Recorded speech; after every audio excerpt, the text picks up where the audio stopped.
Van, Adam, welcome to the Startup Van. Good to see you.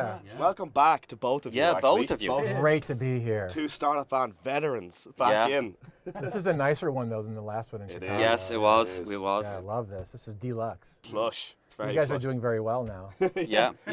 So Sold- we've upgraded the van. Yeah. Sold out. Yeah. We took the inside of a Rolls Royce and actually put it in here. Nicer branding. Yes, exactly. Leads on to branding. I like what you did there. Good segue. Yeah, very good, skilled. very good. Well, basically, we interviewed Adam a couple of weeks ago, and Adam is from a company called Manizo, and they went through a rebrand. If you want to chat a bit about the rebrand and why you did it, basically. Yeah, sure. So we were called Manizo, and we rebranded to Coconut. We are building a banking service for freelancers and self-employed people. And when we started the business, we called it Manizo, and as we got to know our customers more and more, we just found that it wasn't really resonating with them. It didn't really reflect their values. So the other thing as well was it was getting a bit crowded around the MON territory within the fintech scene. So we sat down and looked at that again and thought we can come up with something better that was more fitting for our customers. So I think in the few months leading up to that, we learnt a lot about our customers, and these guys are freelancers, they're working for themselves, they're designers or hairdressers and that sort of thing, and they go freelance because they want that freedom and independence. And I think a lot of them sometimes think that one day they'll have the flexibility to work from a beach somewhere, and just chill out and not have to worry about things like their clients not paying them and what do I do with my receipts. No one wants that worry. We just want something that really kind of was a symbol of that and kind of conveyed that feeling of no more stress. You don't have to worry about the managing your money as a freelancer because we're going to take care of that for you. Very cool. Van, what do you think makes a strong brand? It's probably a broad question, but That's a good question. But listen to what Adam said. He had some really cool insights on how to rebrand. And the number one insight that he talked about was really knowing your customer. yeah, Before you do a brand strategy, which leads into rebranding and leads into a platform for all of your marketing, you really have to know your customer, what he or she is really about. And not just what they want from a product perspective, but who are they and what do they care about and why do they do what they do?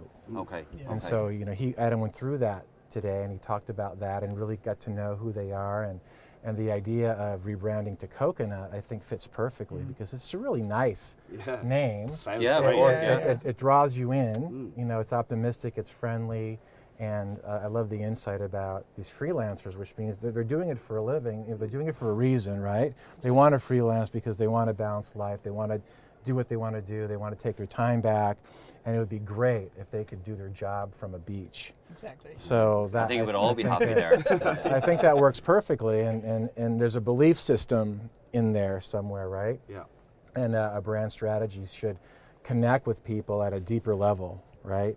And you do that through values, shared values. This is what I believe. What do you believe? Yeah. And through all of our friendships, we're friends with people. We have lasting relationships with people where we share those values and we share the beliefs, right? So it's no different than a company, where you want to create a brand strategy that has very strong beliefs. Here's what we believe in, and that'll attract the right people. So. Are there any? Do you think there's any dangers in rebranding? Massively. Yeah. I think we were in a nice. We had the luxury of we hadn't been going that long. We didn't have a huge amount of brand equity, so we thought about going for something that was a bit similar to Manizo, so we could Safe option. safe option. We had a couple of safe options, and we had Coconut, and we decided to go with Coconut because we thought Sage went through a rebrand a couple of years ago, I believe, but it wasn't drastic. I think it was a change of green, logos wasn't it? and Yeah, I think 2 years ago, the company went through more of a corporate guidelines, refresh. So it was more about modernizing the color scheme, modernizing the logo a little bit, and just kind of updating the colors for more effective use online. So Oh, okay. 2 years ago, it was just kind of a quick modernization Yeah. of the brand guidelines, the corporate identity. Yeah, of course.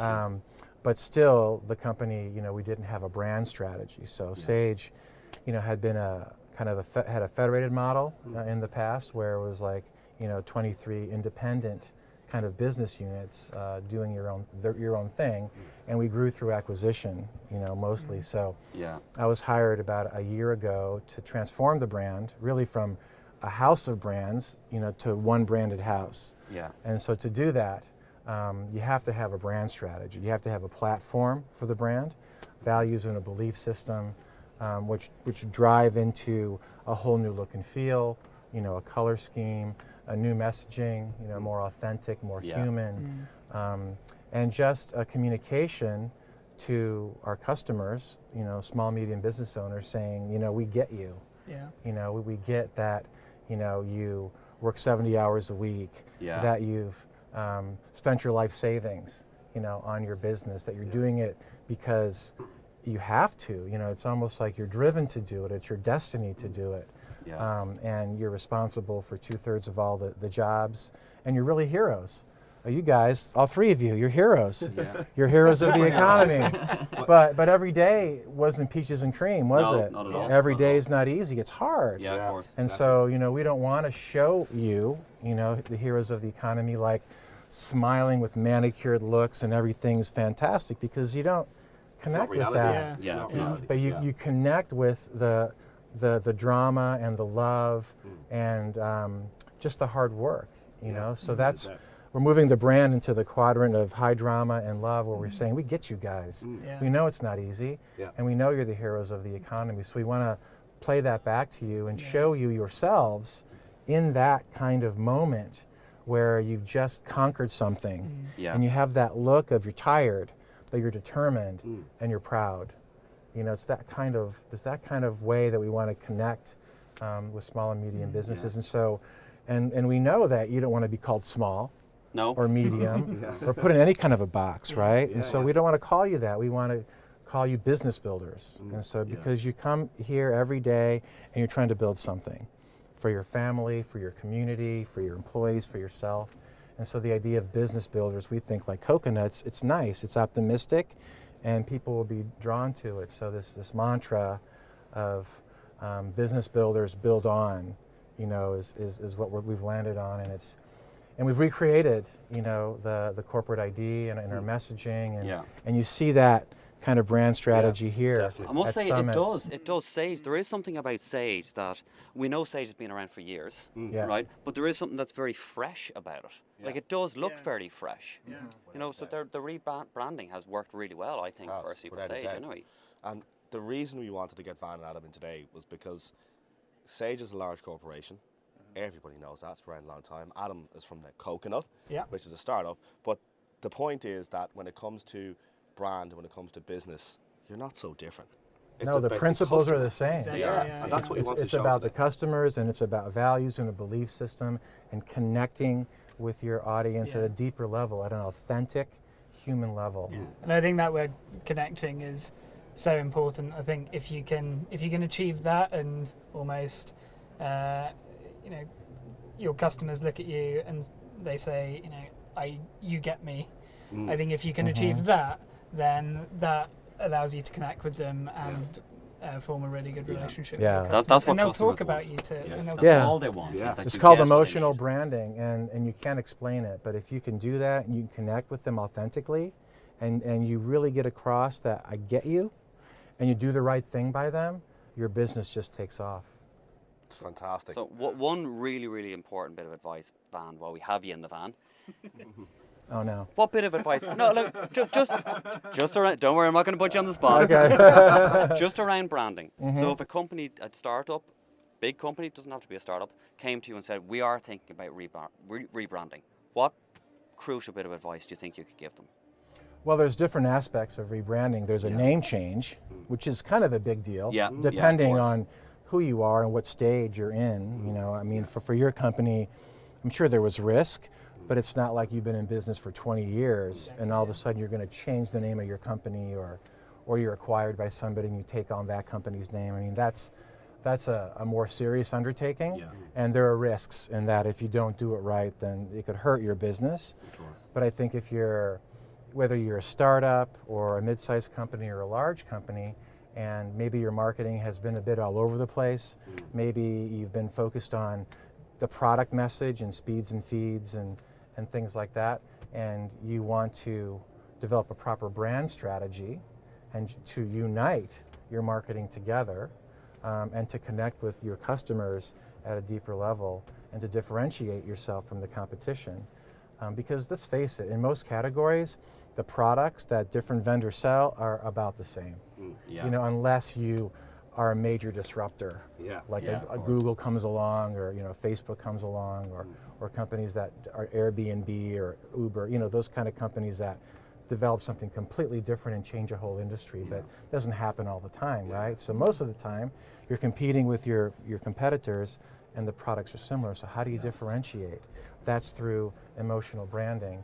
And what I would say to everybody, it's the same thing we've been talking about, it's really understand your customers, understand them beyond their needs for your product, understand who they are, and understand why they do what you do. Start with why. Why? And then connect with them at that deeper level, and then you have this amazing platform, brand platform, that you can use to develop all of your marketing and get your colleagues on the same page too, because if it doesn't work on the inside, it's not going to work on the outside. Like the whole Business Builders brand strategy that we rolled out and the ensuing campaign, we rolled it out around the world inside the company, and everybody just loved it. I mean, they said, wow, for the first time, we've got a vision for the brand, and it's emotive, and it's super cool, and I'm very proud. Yeah, you need to start there, really, don't you? Start on the inside, and then if it's going to work, because you'll get the reaction, right? Yeah.